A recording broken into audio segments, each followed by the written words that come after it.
নমস্কার দর্শক বন্ধুরা, ইমেজ বেঙ্গলে আপনাদের সকলকে স্বাগত। আজকে সারাদিন চর্চায় যে বিষয়টা সেটা হচ্ছে যে মুখ্যমন্ত্রীর সুপ্রিম কোর্টে যাওয়া এবং তার সওয়াল করা। এবং স্বভাবতই এই বিষয়টাকে নিয়ে যখন জোর চর্চা চলছে তখন আমরা মুখোমুখি হয়েছি বিশিষ্ট আইনজীবী এবং বর্তমান সাংসদ বিকাশ রঞ্জন ভট্টাচার্যের। নমস্কার দাদা, ইমেজ বেঙ্গল নমস্কার। আপনাকে প্রথমে স্বাগত। আজকে আমরা সুপ্রিম কোর্টে মুখ্যমন্ত্রীকে দেখলাম এবং তিনি একদম সরাসরি শুনানি করতে সুপ্রিম কোর্টে চলে গেলেন। তো তার যে এই যাওয়াটা, এই ঘটনাটা সবাই বলছে যে এটা হচ্ছে মানে ভারতবর্ষের ইতিহাসে এটা একটা ঐতিহাসিক ঘটনা। আপনি কতটা আশ্চর্য হলেন না গর্বিত হলেন? আহ, ঐতিহাসিক ঘটনা, যেমন ভারতবর্ষে একটা ঐতিহাসিক ঘটনা হয়েছিল। এটা নির্মিত কারখানা সিঙ্গুর থেকে তুলে গুজরাটে উপহার দেওয়া হয়েছিল, ঐতিহাসিক ঘটনা। ভারতবর্ষে ঐতিহাসিক ঘটনা, 26 দিন অনশন করেছেন স্যান্ডউইচ চকোলেটকে, ঐতিহাসিক ঘটনা। ঐতিহাসিক ঘটনা, বিধানসভা ভাঙচুর করেছেন, এটাও ঐতিহাসিক ঘটনা। এটা ঐতিহাসিক ঘটনা যে দুর্নীতি তদন্ত করবার জন্য যখন তদন্তকারী সংস্থা এসেছিলেন তৎকালীন কমিশনার অফ পুলিশকে জিজ্ঞাসাবাদ করতে, তখন রাজ্যের মুখ্যমন্ত্রী রাস্তায় বসে পড়েছিলেন, এটাও ঐতিহাসিক ঘটনা। অনেক ঐতিহাসিক ঘটনার তিনি সাক্ষী, যেগুলো ইতিহাস ঘৃণা করবে। তিনি প্রকৃতপক্ষে যেটা করলেন সেটা হচ্ছে, রাজ্য সরকারের একটা আবেদন আছে, লিখিত পিটিশন, শুনানি হয়েছে। তৃণমূল কংগ্রেসের একটি পিটিশন আছে। তো তিনি আজকে নিজে গিয়ে এটা প্রমাণ করলেন যে রাজ্য সরকারের পিটিশন এবং তৃণমূল কংগ্রেসের পিটিশনটা কোনো কার্যকর নয়। উনি গিয়ে আসল বিষয়টা হাজির করলেন। এইটা তো প্রচার করার চেষ্টা হচ্ছে। যারা প্রচার করছেন তারা কাগজ উল্টে দেখেন না তো। এটা প্রকৃতপক্ষে রাজ্যের মুখ্যমন্ত্রী তার নিজের সরকারকে অপদস্থ করলেন। মনে আছে রাজয় মুখার্জি যখন মুখ্যমন্ত্রী ছিলেন তখন তিনি অনশন করেছিলেন, গোটা পৃথিবী ছ্যাঁচা করেছিল যে নিজের সরকার নিজে অনশন করছেন। এটাও তিনি নিজের সরকারের দাখিল করা পিটিশন, যার উপর শুনানি হচ্ছে সুপ্রিম কোর্টে, তার প্রতি অনাস্থা প্রকাশ করলেন। তার দলের যে পিটিশন, তার প্রতি অনাস্থা প্রকাশ করলেন। কি দাঁড়ালো? এবং তিনি যে কথাগুলো বললেন, একটাও কি তিনি নতুন কথা বলেছেন? সওয়াল নয়, সওয়াল আইন টাইনের না। তিনি যে কথাগুলো দুদিন আগে নির্বাচন কমিশনারের সঙ্গে দেখা করে 3 ঘন্টা বলেছেন, তারপর বেরিয়ে এসে কাঁদুনি গেছেন যে আমি অপমানিত হলাম। আজকেও সুপ্রিম কোর্টের কাছেও তিনি গেলেন, সুপ্রিম কোর্টও তাকে কিন্তু প্রকৃতপক্ষে অপমানই করেছেন, যদিও তার বোঝার ক্ষমতা নেই। যখন সুপ্রিম কোর্ট বিচারপতিরা বলেন যে আপনার উকিল আছে, তাকে বলতে দিন। এটা আমরা আমাদের যারা আদালতে সহযোগিতা করি, এটা আমার মনে করি রীতিমতো অপমান। এবং সেই উকিলেরও যদি আত্মসম্মান বোধ থাকে, আমি যদি উকিল হতাম ওখানে, আমি বিফ সেট ছেড়ে দিতাম। সুতরাং এটা উনি যা করেন সব ঐতিহাসিক, এবং ঐতিহাসিক ঘটনার যা ইতিহাস চিরকাল ঘৃণা করবে এমন সমস্ত ঘটনা উনি ঘটান। আজকে এই যে মরিয়া চেষ্টা, একাধিকবার আমরা এসআইআর ইস্যুতে দেখেছি যে বহু মানুষের মৃত্যু, সেটাকে সামনে আনা হয়েছে বিভিন্ন আহ, রাজনৈতিক সভায় এই এসআইআর কে নিয়ে সামনে আনা হয়েছে। কিন্তু আজকের দিনে মুখ্যমন্ত্রীর এই যে মরিয়া চেষ্টা, এটা কেন? মানে সামনে 2026-এর নির্বাচনটা কি তার আসল কারণ? আসলে কথা হচ্ছে জানেন তো, মাটির উত্তাপটা তিনি বুঝতে পেরেছেন এতদিন পর। আজকে এসআইআর নিয়ে যে হেনস্থা হচ্ছে, এই হেনস্থার পেছনে একটি কারণ, সেটা হচ্ছে অনুপ্রবেশ। অনুপ্রবেশের তত্ত্ব না থাকলে পরে মোদিও এসে বলতেন না ঘুষপেটিয়া, অমিত শাহ বলতেন না ঘুষপেটিয়া, এবং ওরা বলছে আমরা ঘুষপেটিয়াকে তাড়াবার জন্যই এই নির্বাচনী আপডেট করছি, নির্বাচনী ভোটার লিস্টটাকে আমরা সমসাময়িক করছি, এবং যেটা একটা নির্বাচন কমিশনের সাধারণ কাজ। কিন্তু তারা এখানে এই ধরনের অসভ্যতা করলেন কেন? এই সমস্ত ডকুমেন্ট চাইটাই বলে যে তারা ভাবছেন এরা ঘুষপেটিয়া। কেন ভাবছেন? অমিত শাহ নিজেই বলে ফেলেছেন এক জায়গায়, দিদি মে বাতায়া। সমস্যাটা উনি তৈরি করেছেন, সেই সমস্যার অভিঘাতটা এখন এমন জায়গায় পৌঁছেছে যে মানুষ বিক্ষুব্ধ হচ্ছেন। সেই বিক্ষুব্ধ মানুষকে খানিকটা প্রলেপ দেওয়ার বাসনা নিয়ে তিনি ছুটে গেছেন। বলবে আমি তো ছুটে গিয়েছিলাম, আমি তো আপনাদের জন্য করেছি। আমি এই প্রশ্নগুলো তৃণমূল কংগ্রেসের যারা পিটিশন করেছিলেন তাদের যদি সামান্যতম আত্মসম্মান বোধ থাকে, তাদের পিটিশন থেকে সরে আসা উচিত। রাজ্য সরকারকে জবাবদিহি করতে হবে, কেন রাজ্য সরকার জনগণের পয়সায় মামলা করেছেন, আজকেও জনগণের পয়সায় তিনি সেখানে গিয়েছেন। জেড ক্যাটাগরি নিয়ে কত টাকা খরচা হয়েছে, তিনি রাজ্যের এক পুলিশ বাহিনী নিয়ে গেছেন লোক দেখাবার জন্য, তার নিরাপত্তার জন্য। প্রতি মুহূর্তে যে মানুষটা নিরাপত্তাহীনতায় ভোগেন, তিনি মানুষের কাজ করবেন, এটা আমি বিশ্বাস করতে পারি না।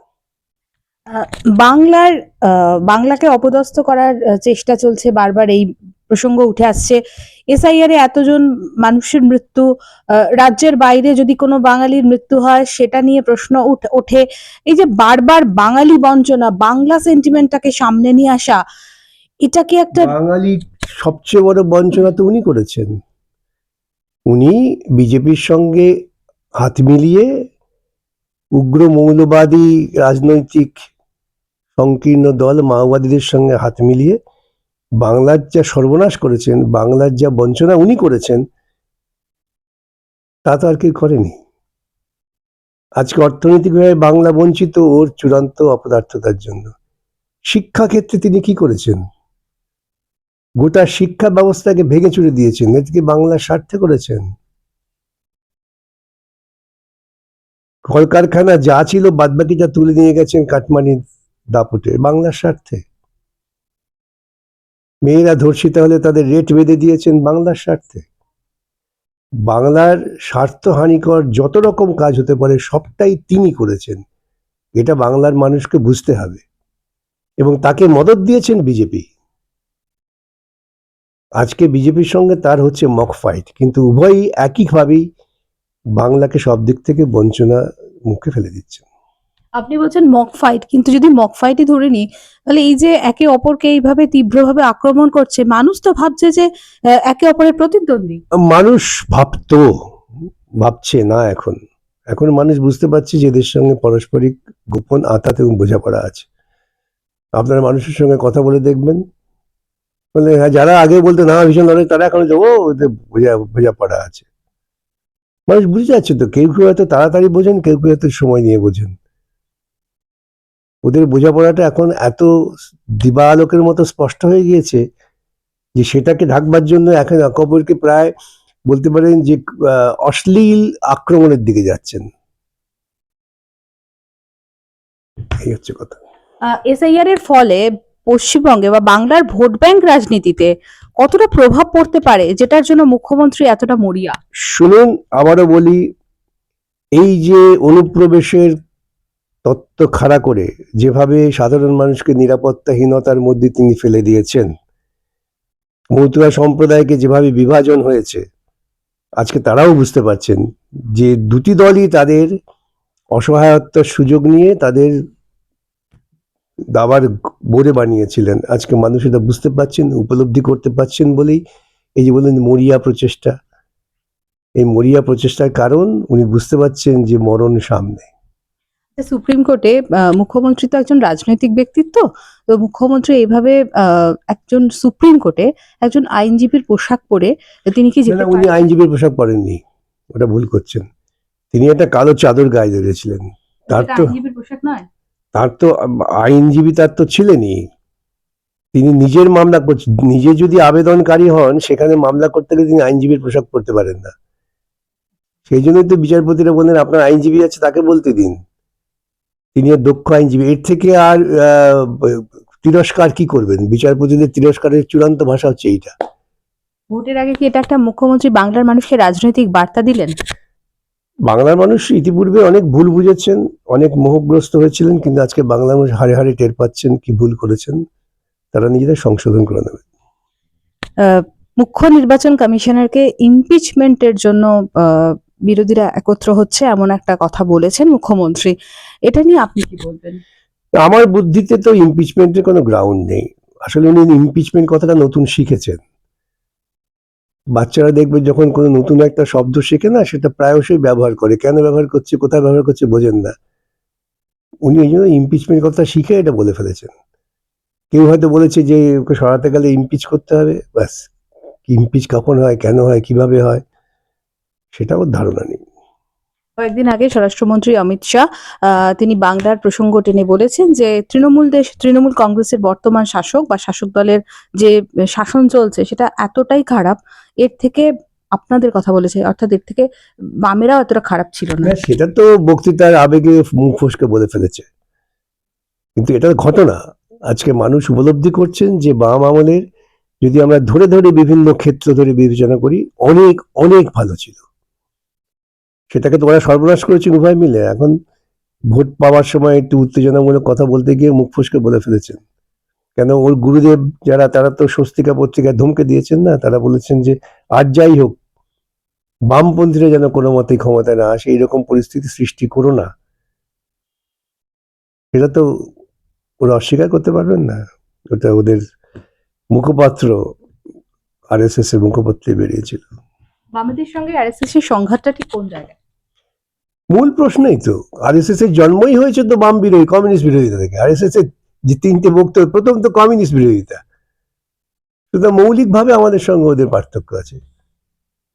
ওরা চান ধর্মীয় মৌলবাদ, ওরা চান মানুষে মানুষের বিভাজন, ওরা চান মানুষে মানুষের দাঙ্গা, ওরা চান মালিক শোষণ করবে শ্রমিককে, শ্রমিকের ধর্মগত অধিকার থাকবে না, যে কথাটা মমতা বলেন। ওরা চান মানুষ যখন অসহায় হবেন তখন সে মন্দিরে গিয়ে প্রার্থনা করবে, রাম মাঠে মানে লড়াই করবে না, যেটা মমতাও করছে, একই ব্যাপার। তাহলে আমাদের কেন্দ্রে যে শাসক দল সেই আরএসএস এর সঙ্গে সংঘবদ্ধ যে বিজেপি, তাদেরকেই এত সংখ্যাগরিষ্ঠ মানুষ বেছে নিলেন কেন? মানুষ তো বেছে নেয়, ভুল করে তো। আপনারা কি জানেন? আপনি তো অবশ্য প্রচার মাধ্যমে আছেন, বুঝতে পারবেন। ভারতবর্ষের যে মেইন স্ট্রিম মিডিয়া কারা চালায়? যে দুটো তিনটে পরিবার যারা ভারতবর্ষের সম্পদের 60% প্রায় তাদের দখলে রেখেছেন, তারা চালায়। তারা তো সেই দলকেই রাখবেন যে দল থাকলে তাদের সুবিধা হয়, যে দল থাকলে, এমন দলকে ক্ষমতায় মানুষ ভোট দিয়েছে বলবেন। আজকে ট্রাম্প তো আমাদের দেশের সবকিছু নির্ধারণ করছে। ট্রাম্প বলে দিচ্ছে কখন সিজফায়ার হবে, ট্রাম্প বলে দিচ্ছেন কোন দেশ থেকে আমি তেল কিনবো না কিনবো, ট্রাম্প বলে দিচ্ছেন আমার শর্তে তোমায় বাণিজ্য করতে হবে, বিদেশ থেকে মাল আসবে, আমাদের দেশে কোনো শুল্ক বসানো যাবে না। আমার কৃষি ক্ষেত্রটাকে তিনি ওপেন করে দিচ্ছেন, আমেরিকার থেকে জিনিসপত্র আসবে, কোনো শুল্ক লাগবে না, আমার কৃষকটা না খেয়ে মরবে।